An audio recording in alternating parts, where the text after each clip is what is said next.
And yes, we are back. Shout outs to all of us for making it back. You, me, all of us. And today, hold on. Okay, it's not on. Anyways, we have more Diablo 4 news. Let's get right into it, man. It's 4:11. We got like 2 more months and some change before we can play. So let's just enjoy the breadcrumbs.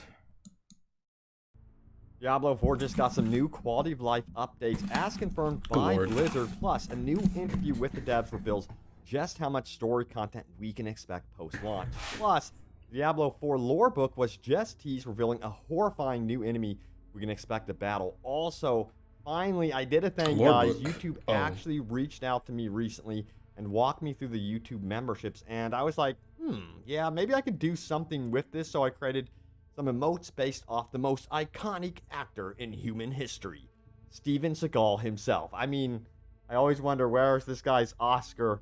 It What the makes you heck? wonder. So joining is only $2 a month, and you get access to all these emotes that are very much influenced by Steven Seagal himself, and you can use them in the comments of my videos and goof off with them. And I hope guess. to actually do streams in the future as well. So check it out. It's like the little join button below this video. All right, so yeah, let's get into this. Here's the headline right here. It goes on to say this: Diablo 4 will receive new story content every 3 months. Dang. So new story content every 3 months.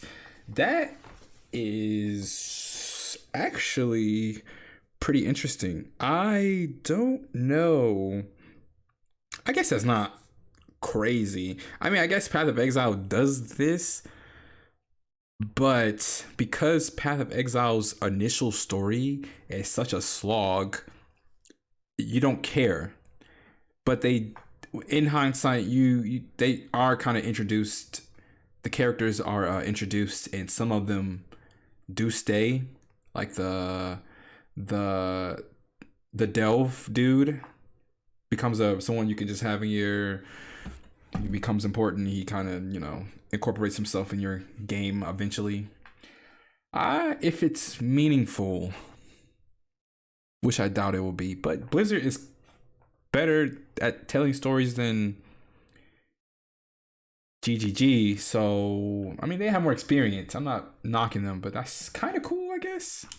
That quarterly updates for Blizzard's upcoming ARPG. If it's done well, it can be cool. Storylines associated with additional mechanics and game features. Not only is it going to be story stuff, but we're going to be getting something tied into the story that's revealing new game mechanics. Yeah, that's Path of Exile. Very interesting. So this comes from a brand new cover reveal from Game Informer, by the way. So this is very cool. It goes on. Game Informer? Bro. Do you guys remember okay, maybe you guys probably don't remember, whatever. Me personally, I remember I had Game Informers and people would ask to borrow them and rip out pages. And I was like, why did you rip out a page? And they were like, oh, I just wanted to read it when I got home.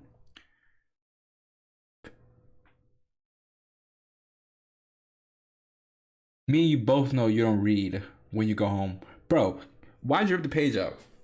And I remember being I don't know.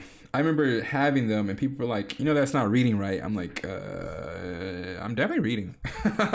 On to say this right here. Let me zoom it in. In Game Informer's latest cover story, Diablo 4. I distinctly remember there's a part of Game Informers where it would read rating. It was it would list the ratings of games that came out either that month or the previous month, and I would always read those. I was like, well, obviously the top rated games must be good games. I don't know about back then, but now it would be interesting to hold a Game Informer in my hand to see if the journalism aspect of it has changed any. Associate Game Director Joe Purpura said that while he hesitates to use the word expansion, the game's post-launch quarterly updates will consist of additional story content that will be tied into the new game mechanics and features of each update. Now, updates will additionally be accompanied by a new seasonal battle pass, which will come in both free and premium forms. Blizzard has previously confirmed that the game's first season will not go live with Diablo 4 and will come sometime later. So it's not going to be like the season. That's smart because they need to. Dude, I'm telling you, launch is gonna be crazy. Maybe even post launch is gonna be kind of annoying because people are gonna rush to the content. They're gonna start the complaining. It's gonna be, and then it's gonna be if you're the type of person that's like on forums or looking for discussion, it's probably gonna be a 50-50, maybe like a 70-30 actually for people complaining. I just feel it. I just feel it in my bones. It is right out of the gates. We'll have to wait a little bit before that happens. Furthermore, it goes on to say this. In the cover story, Blizzard revealed 2 additional effects players will have to overcome when conquering Diablo 4's in-game nightmare dungeons. One such effect will see an invincible pillar of lightning constantly chasing players throughout the dungeon, while another will add a shade that follows players and, if touched, will obscure their vision and summon additional enemies. That one actually sounds like a pain in the butt. We've seen stuff like that where you do like... Long as it doesn't one-shot you, I'm cool with it. I promise you. Long as there's no one-shotting, I'm cool. Touch a enemy, an elite, and your vision is kind of obscured, and you know that you have been afflicted. So yeah, that's going to be a thing, and it seems like it's going to be a little bit more intense than what we've already experienced within the actual beta. Now, furthermore, it goes on to say this right here. Blizzard also shared a few new details about Hell Tides with Game Informer, clarifying that multiple areas in the world can be affected by Hell Tides at once. Deadlier enemies will spawn within a Hell Tides borders, of course, including remixed versions of various bosses. Remixed versions. Throughout the game. So that's remixed cool, but I'm also, again, kind of worried about the redundancy that could happen exactly with various bosses. People were already complaining, oh, this boss was used here, this boss was used here, because of the dungeons. Now, there has been said that there's over 150 plus dungeons. Let's just hope that out of the 150, you don't see the same boss at least 3 times. I think that would get kind of lame. That would ruin a lot of,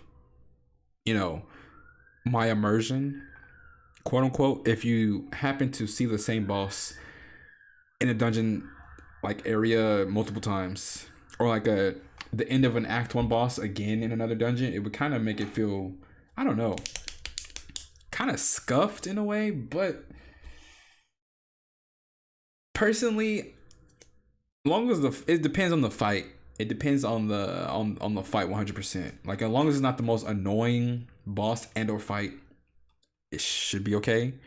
But if it's something like annoying, like you can't even stand in a certain area and there's bosses lingering in this area, like there was in the beta, that one boss with the center of the screen, it's like the boss is here. I mean, there's something here and it's like this wave, and if you get close to it, you get slowed. That boss was like not it. So doing that multiple times would suck, in my opinion. Appearing in Hell Tides as well as perhaps the dungeons. So if that appeared again, I would be pretty mad. In these pretty annoyed, not mad. Dungeons, and to have them spread out through Hell Tides. I hope they have some sort of different mechanics with them as well. But it is cool to note that Hell Tide events can be widespread all at once and be dropping in and out of the world. So I think that's a cool little detail right there. Now, I agree. Also, they did detail some UI improvements. So we're going to talk about this one from the most recent Wowhead interview. Check it out right here. UI improvements. Will the UI be updated with additional quality of life features before release? Now, I do actually have a further update in just a moment about this, where they actually show off what they've done. They go on to say this. There are some points that can be addressed between beta and release. Joe Shelley said, the UI will not dramatically change in that period of time simply because there's not enough time. Some issues like bugs need a faster transition, and others are more complex problems, Joe Shelley added. We want the UI to be accessible to all kinds of players. There are a lot of factors we need to think about, and this was recently discovered as well, that they actually adjusted the socket size for inventory. So check it out right here. You can see to the left our brand new version where the socket size is actually bigger, and you can quickly identify it with your eyeballs, as opposed to the beta version where it was much smaller and you're trying to figure out where in the world are the sockable items. But now that has been... Yeah, when you look at the two, I think there's like one socket on, I don't know. Yeah, I guess the one socket is on that right there. This is kind of a weird example, but I do see the distinct differences, which is important. Out. It kind of makes the item look, I don't know, I don't like it right in the middle. Because I like to see the artwork of the item. I'm kind of torn on this. Oh yeah, okay, the inventory. I feel like having them at the bottom is kind of better because it doesn't obstruct the art. I personally don't like this because like this chess piece, you can't even see what it is. And I think that's kind of ugly, actually. Where in the world are the sockable items? But now that has been updated, and it's going to be a little bit of a quality of life adjustment that's definitely going to be improving the experience. That sort of thing that I think really does add up and matter. So I'm curious to see what else they're going to adjust in the future as well. We'll oh see. Boy, check this out right here. Diablo 4 lore book reveals possible new foe with ties to an iconic boss. So yes, the lore book did reveal what is called the Maggot Queen. So yes, this is very much related to another enemy that was kind of shown off in the Diablo 4 trailers previously, as you can see right here. Looks pretty cool, looks pretty challenging, but what's the difference here between the two? So it goes on to say amazing. Did it eat the player that it hit? Pretty challenging, but what's the difference here between the two? Oh my gosh, it goes on to say it did. This right here.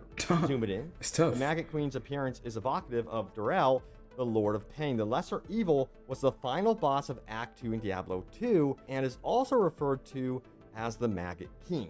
Keen-eyed players that spotted him in the gameplay trailer and beta achievements know Durell will be reappearing in Diablo 4.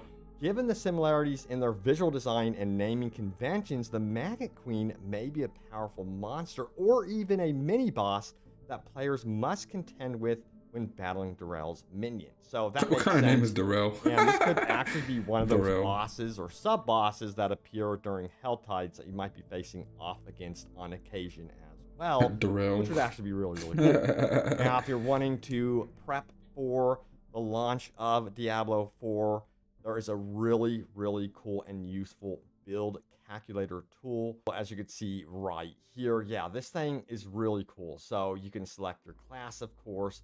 There are your...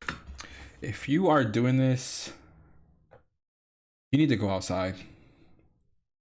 If you are so bored that you have to scramble to mess around with a like this type of tool for a game that's not even out yet, please just go outside or go to the gym or something. There is something you could 100% be doing better with your time. I promise you. Like, this is cool. I mean, because people who play this game obviously want to max, and I think it's a nice tool, obviously, for when the game is out or maybe even closer to being out. Bro, we still have a month plus. Stop. just stop. Just relax. Do something else. Your equipment pieces over here as well. They even have some of the aspects that you can expect that can, modify your character. But yeah, you can really get in here and plot and plan what type of build you want to go for and fine tune it as you go. So if you want to do like a bleed build, you can go all in for that for the barbarian, for example, and choose whatever class like rogue. So it's very cool. And I believe you can actually go in here and save it as well. And also search out the different skills and abilities that you want to learn about or go ahead and equip. And also share your builds with friends. So this is like one of the best tools I have seen pre-launch for any game. So be sure to check it out. They continue to best tool. Crazy. So yeah, I'll keep you guys updated on what crazy. Well, yeah, now it's time to go over your top comments. Remember, leave a comment down below. It can end up in a future video. So the question is this: what was my most recent video about? So let's dive into that right now. All right, so here we go. It says, wait, the devs just said what? Official new updates with new changes. Check it out. If you missed it, some new in-game details there, new improvements, and all sorts of cool stuff right there on the channel now. Anthony goes on to say this about the video. I love how it's not all instant gratification and Excuse requires me. time, work, and even research. I find myself more immersed in games this way. It seems very well made thus far. Very excited for the release. Yeah, the payoff can be very What big are you once you talking about? find a really, really good build, of Oh, course. Now, Mike B says this, love the format of your videos. You're my favorite Diablo 4 news source so far. Keep it up. I'm doing my best, man. I'm going to be hunting down that news for you all, and any updates that comes from Blizzard, I have you guys covered. Now, JBCKLC says this, what would be great is an in-game reward to respec, which can be obtained doing a quest line or even the main story quest. I believe that's what he says here. This would allow players to feel like they have some wiggle room after making it to the end game and find their current build just isn't cutting it. I love the idea of having an item that enables you to perhaps respec, and it's kind of maybe considered rare, and you get like that free chance to respec. But I mean, again, not to keep bringing up Path. I mean, Path has orbs of regret, but it only gives you one skill point. So an item that respects your entire build, I think that is kind of asking for like some like why is like the like why? Because if you complete the quests are going to give you gold, way more gold than you need. If you just want to respect with one button and the quest line just gives you enough gold to guarantee at least, you know, 5-10 respects by the time you finish the campaign, I don't really see why you want an item. Kind of reaching here. then on, it might be more costly, because I know a lot of you guys actually might want it to be costly to respec. Let me know if I'm wrong about that, by the way, because you No. want your build to matter. You want No. your character to feel like this. Yeah, I want my build to matter, but increasing the cost, which is kind of already arbitrary in itself. I mean, why not make it free? Why even have it cost anything? But that's besides the point. I understand that you want the game to have gold sinks. But having the cost increase would not make the build matter anymore. Is a personality. I spent my time building this character. Yeah, it might not be perfect, but this is the character I set forth. This is the story arc of this certain class that I have created. I think that's pretty cool. On the flip side of it, you know, respeccing I found to be extremely important in the beta. So, of course, if the final version of the game is anything like the beta, which I'm assuming it will be, I think a lot of you guys are going to want to be able to respec in the end game, especially. Now, Silver Streak says this, the constant complaints about the character creator boggled my mind. Diablo 4 has the best character creator of any ARPG of its style worth naming. Most of them don't even. I was gonna say, I think this is the only one, because Path of Exile you can't do anything. I don't know about Last Epoch. Some other ones I've played, maybe you can do something with the. I don't know. I played a few. Even Grim Dawn, I don't think you can. If you can, it's like very like minuscule changes, very like small, insignificant changes. I'm not sure about Lost Ark. I know Lost Ark has a lot of cosmetics. Cause yeah, in this type of genre, you don't really need character creator because there's so many cosmetics changing your character on the back end of things.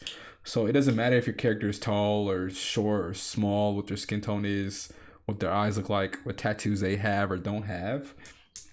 Because you're gonna pay 10, 5, $15 for something that creates this aura, this luminescent light or wings or armor set to cover up most of it anyways. So no one would even see it except you. As far as, you know, character customization goes. Even let you choose the gender of your character or class. That's But right. Silver Streak is Usually they have a set character, and Yeah. guess what? Too bad, you go for it. So yeah, I think the character creator is great, but it's also cool to hear that Blizzard is in fact willing to buff the character creator after launch. That's the plan. They plan to add more Huh. stuff to the character creator to make it even more fleshed out and detailed. So I'm actually looking forward to that. But at the same time, it might be pointless because I like to armor up and see all my armor. But there Yeah, is that exactly. transmog system. You have to remember the Yeah, transmog system. and the transmog system in this game is really good. So people complain, like people are just picking the smallest things to complain about, bro. Like even in an MMO, when you can get really nitty gritty and customize your character, or some other like single player titles, where you can customize nose, width, and height, and whatever. it You don't really see the character that much because the armor that you eventually have is going to be either so big and bulky and bright, or the clothes you wear is just going to cover majority of it up anyways, on top of transmog. So I would say Diablo 4 is doing a good job respectively. Like people complaining about it are just bored. It gives you even more freedom. So if you don't like to be more armored up and you want to be like a necromancer that is Wearing like a dress or skirt, skinny and emo and has no chest piece on or whatever, and showing off his tattoos, that sort of thing. Yeah. That's where the character creator does actually matter. Yeah. And yeah. So we'll see if they throw those character creator options into the battle pass eventually, if that's what they're talking about, or if they're just going to put it right in there at the base of the character. That would be a terrible idea. There it is. Thank you all so much for watching. Stay tuned for more Diablo 4 updates and, of course, open world gaming goodness. I hope to do some other cool videos beyond Diablo, so look out for that. Thank you so much for watching, and I will see you all next time. Take care. Well, pretty cool. That is our our breadcrumb for today. So if you are like me, you just just want to play the game as soon as possible, hey, don't worry, we gotta wait the same amount of time. In the meantime, I hope you guys are doing okay. Hope you're holding yourselves over. Hope you're not spiraling mentally down a drain. And yeah, let's just keep waiting patiently for this game to eventually come out. Let's not have our expectations crazy high. Let's just enjoy the game as it is, and yada yada yada. So that's the video. The motto. Thanks for watching. Tell someone you appreciate them. I appreciate you guys watching. Tell someone you love them if you haven't told someone in a long time. I know it's rough. Being vulnerable in this day and age is like not worth it. But if you can, tell a friend or something, it might be worth it. Anyways, see you guys in the next video. Peace.